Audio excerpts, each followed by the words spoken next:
kwamba Tailiso, huu mjadala sio mbaya. Tatizo ni kwamba kwa nini tunapowatafuta katika matatizo yetu yale ambayo kwa mfano PCU ya msingi, mikopo, tunasimama tu UDSM kama UDSM. Tailiso haionyeshi chochote kile. Kwa nini? Afu leo hii ndio wanajifanya pale wamekaa pale mbele, wameweza kukuita wewe. Mbona kwenye matatizo mengine hawezi kumuita mtu anayehusika na PCU na wakaongea naye? Kwa nini leo hii? Na tumeandika mara nyingi hata kwenye ukiingia kwenye magrupu, marais wengi, mavice wengi hawajui kuhusiana hichi kitu kinachotokea leo. Ndio maana watu tunalalamika, wanatumia mwamvuli wa Tailiso kufanya mambo hayo ambayo wanayafanya hapo. Mimi shida yangu sio tuzungumze wachache sasa. Shida yangu sio niombe kwanza shitini. Tulia. President huwa akizungumza kauli ya serikali. Mheshimiwa atasikiliza watu wengi, ataanza kujibu moja moja au kwa sababu haandiki. Ningeomba ajibu yaliyozungumzwa kwanza. Then tuendelee. Ngoja amalize shitini. Mimi naitwa Shitini Venance, ni waziri wa mikopo chuo kikuu cha Dar es Salaam na ni mwenyekiti wa kamati ya mawaziri wa mikopo Tanzania nzima. Ukizungumza kuhusiana na kamati ya mikopo Tanzania nzima tumeanzisha sasa hivi mara baada ya Tailiso kushindwa kufanya kazi yao kuwatetea wanafunzi kwenye mikopo. Ninapozungumza na wewe, nina wanafunzi zaidi ya 80 chuo kikuu cha Dar es Salaam. Jumatatu wanajiandaa kufungasha vivyo vyao kurudi vijijini kwao kwa sababu ya matatizo ya mikopo. Nao watoto wana mikopo, lakini mkopo umechelewesha pale bodi ya mikopo. Tailiso wamekaa kimya. They don't speak. Tailiso haisikii, Tailiso haioni, Tailiso haisemi. Tailiso ni bubu, ni kiziwi, ni mtu asiyeona. Tailiso hiyo. Lakini pia kuna vyuo hapa nchini. Kwa mfano nazungumza chuo kikuu cha Bagamoyo. Mpaka sasa hivi ni inakwenda wiki ya 6 hawajapata mkopo wao ambao umetoka kwa wiki 6 zilizopita. Tailiso is still silence. Tuna shilingi 20,000 tunatozwa na tumelazimisha tutozwe nchi nzima wanafunzi na TCU. Eti kwa sababu TCU wameshindwa kujiendesha, wameamua kuja kutoza wanafunzi 20,000, wametuongezea kwenye ada yetu. Chuo kichogoma kutoa hiyo hela ni UDSM peke yake. Tailiso imekaa kimya. Sasa Tailiso ambayo haiwezi kusema matatizo ya wanafunzi. Mwaka jana tumegoma hapa chuo kikuu cha Dar es Salaam kwa sababu ya mkopo kuchelewa. Tailiso alikaa kimya mpaka wiki ya 13 tumeenda hatuna mkopo. Tailiso uko kimya. Tunawaomba tuongee nao, haiwezekani. Leo hii ndio kwa mara ya kwanza namuona rais wa Tailiso anakaa mbele, anakuja kujadili hotuba ya rais. Amemshinda ya kwenye sekta yake, atayaweza ya nchi. Sisi tunapenda nchi yetu lakini tuna tatizo nao watu. Sasa hebu tusikilizane.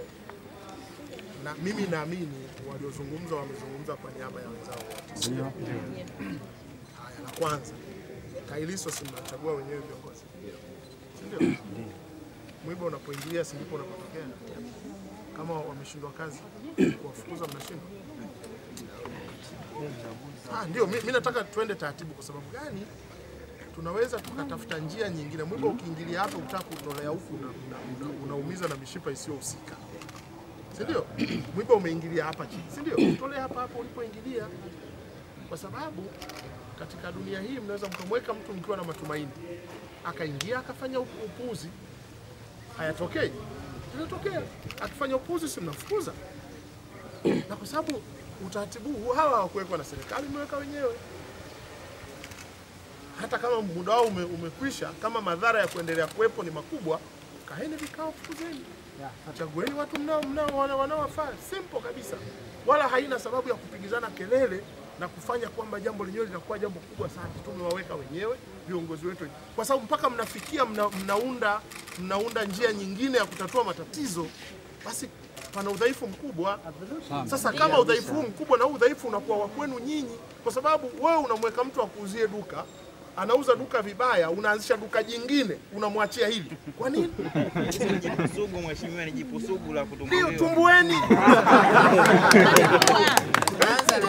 Wala mimi sina shida. Leo, ngoja niwaambieni, leo kuvuruga mdahalo pale haitumbui jipu.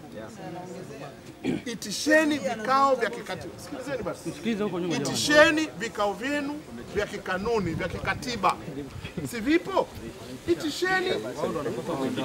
Ngoja niwaambieni. Hawatakubali. Nchi hii katika jambo linakuwa ugonjwa. Ni watu kutotaka kutafuta majibu. Watu wanaanza kuwa wajenga utamaduni wa kuwa wanalalamika kwa kila kitu. Sio lazima waitishe. Tailiso ni shirikisho la hiari.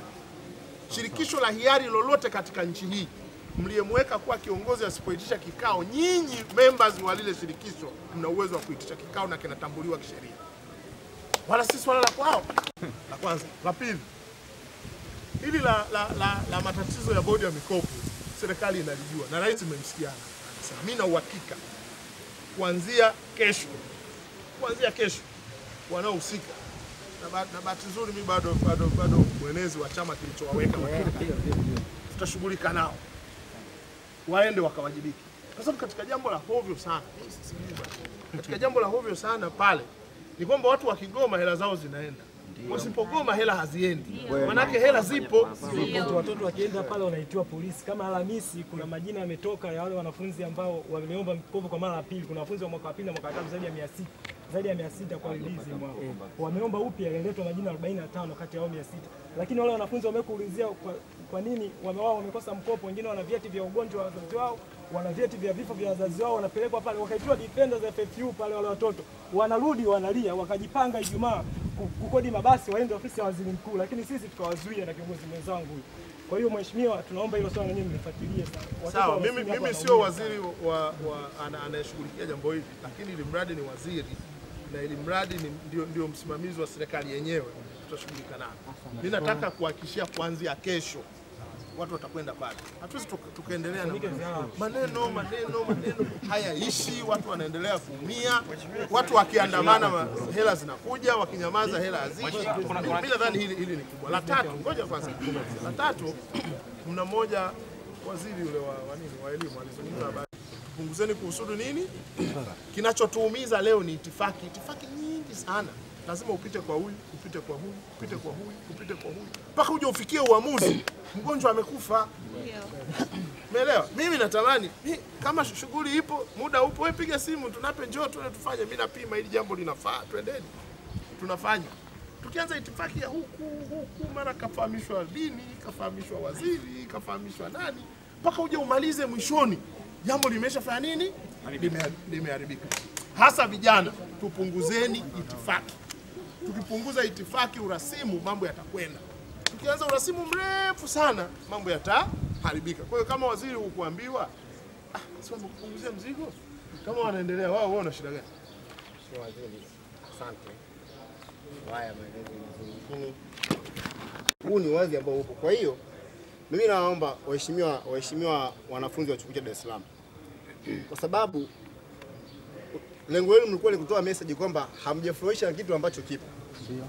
Bila shaka message hii imeshafika. Ndio. Mheshimiwa Waziri ametusikiliza. Kwa hiyo sasa, kwa sababu ameshatusikiliza na ujumbe umefika, naomba turudi ndani. Tukaendelee na mjadala huu, message hii imeshafika. Bwana, huo ndio uzalendo. Mimi si kijana, ni mzee, sawa? Lakini kwa umuhimu wa elimu nimetoka nje kuja kujua nini kinachoendelea. Mungu abariki. Amina. Amina. Basi alafu rais wetu tutawasiliana.